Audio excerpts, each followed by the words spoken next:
Hello and welcome back to the channel. What do we do when we have a bad experience with a hypnotherapist? It's a question I get a lot. A lot of people, you have a number of people that have gone to hypnotherapists and they come out feeling worse and they feel like they didn't get the result that they wanted. Well, good news. Anything that you go through with a hypnotherapist, if you don't get the result you want, it can either be undone or redone as many times as you have to do it. Now, of course, hypnotherapy gets expensive, so maybe, you get a little hesitant when it comes to maybe going back, right? Maybe you had a bad situation with whoever, and you're wondering, can I reverse this? How do I reverse this? How do I find a better qualified hypnotherapist? And a lot of people, they sort of have that fear before they get into hypnotherapy in the first place. Well, here's what I would say to do. Find somebody that you feel is more qualified to maybe handle your problem if you feel like what happened was worsened, especially if you're dealing with trauma and you end up more traumatized because the guy didn't know what he was doing, right? And unfortunately, we live in a world where occasionally you get people that perhaps aren't as highly trained as others, and they aren't necessarily qualified to handle certain issues. And that becomes a major problem because that sort of, that makes a lot of the craft look almost illegitimate from my point of view.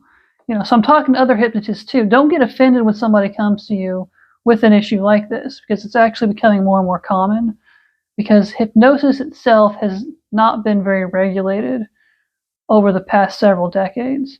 So if you really want to drill down and you want to prevent it from happening again, ask about certification, because every hypnotist should be totally open with who trained or certified them.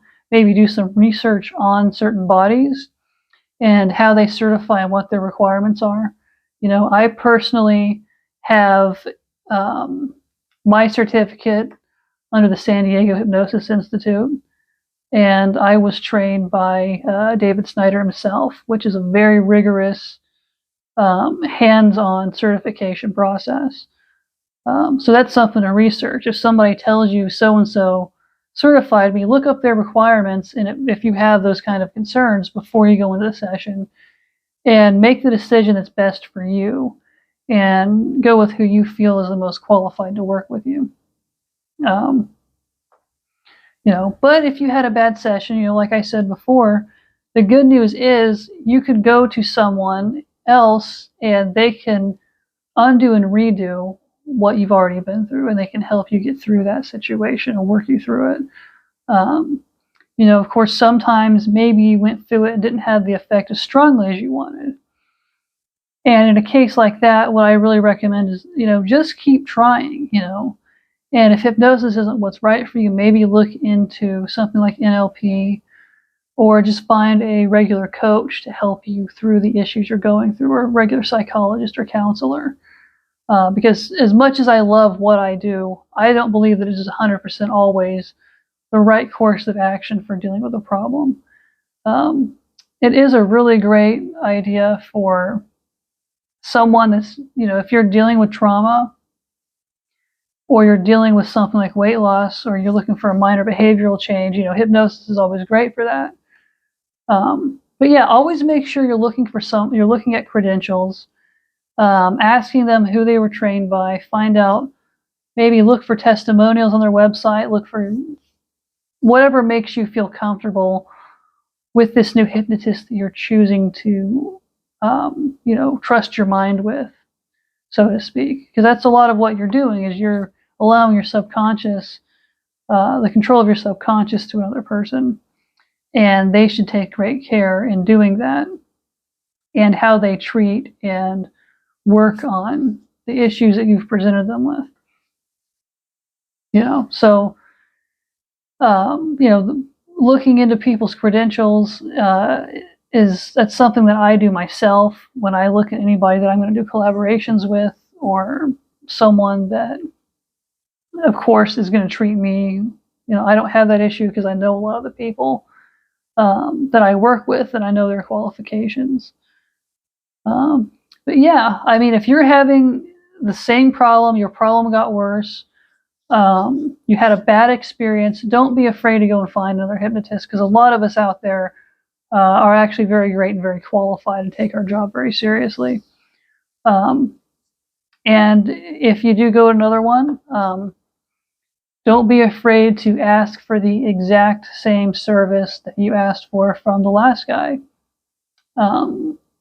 Because it may just be that your mind sort of half processed the issue that you were working with, and just you for some reason didn't get it cleared all the way. During that process, you may need another session. You may need some more time to allow the process to work. So if you're someone that you just had a bad experience a few days ago and you haven't felt any change, give it a couple weeks before you decide to take action again. Kind of wait and see if any changes happen. Now, you may not necessarily feel different either as you go through the process. That's another issue that people have. They say, well, I don't feel different. And that can happen for two reasons. Either the process was not effective, or you were affected so deeply within your subconscious that you had such a frame change, you don't feel different, but your behaviors and the things going on in your life are different. So find something outside of yourself that you can use to sort of judge that progress and decide. Now, if the hypnotist was just a jerk, then my tip is find another hypnotist and give your money to somebody else. If he was someone that was underqualified, or you feel like you were scammed, again, my answer to that is oftentimes either let the process take place, or this guy didn't know what he was doing, so I'm going to find someone else. And, really, I guess my biggest tip is don't create a whole negative view of the entire profession over it. Go and, get another chance, but be very open with the next guy that you're with and let them know what issues you had, as far as how effective it was or what issues you had with the last person, so that they can better serve you. And that, if someone came to me personally and started asking me or started telling me about a bad experience they had with a hypnotist, which happens more often than not, people aren't even clients that just happen to be around me will come up to me and say, hey, I had this issue when I went to go see this hypnotherapist. What should I do about it? And a lot of times I put them in my chair, and I actually have a lot of situations where I end up having to correct issues that other hypnotherapists have created for their clients, sort of like a botched situation. But yeah, in conclusion, if you have a bad experience with your hypnotherapist, the basics are just either decide, is it because I had a bad experience with him, or this wasn't effective? If it wasn't effective, give it another try. If you had a very bad experience with the guy and felt mistreated, of course, find another hypnotist. If it was a combination of both, or either one, always share these concerns with the hypnotherapist that you're working with. And anyway, that comes to the end of my video for today.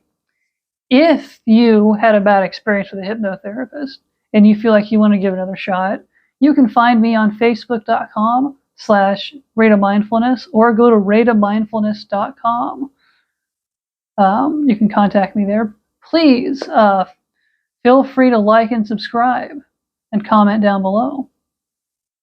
And I guess in conclusion, you'll find a full list of all my services on my website, should you choose to go there. But anyway, that's going to do it for today, guys. I will see you later. Have a good one.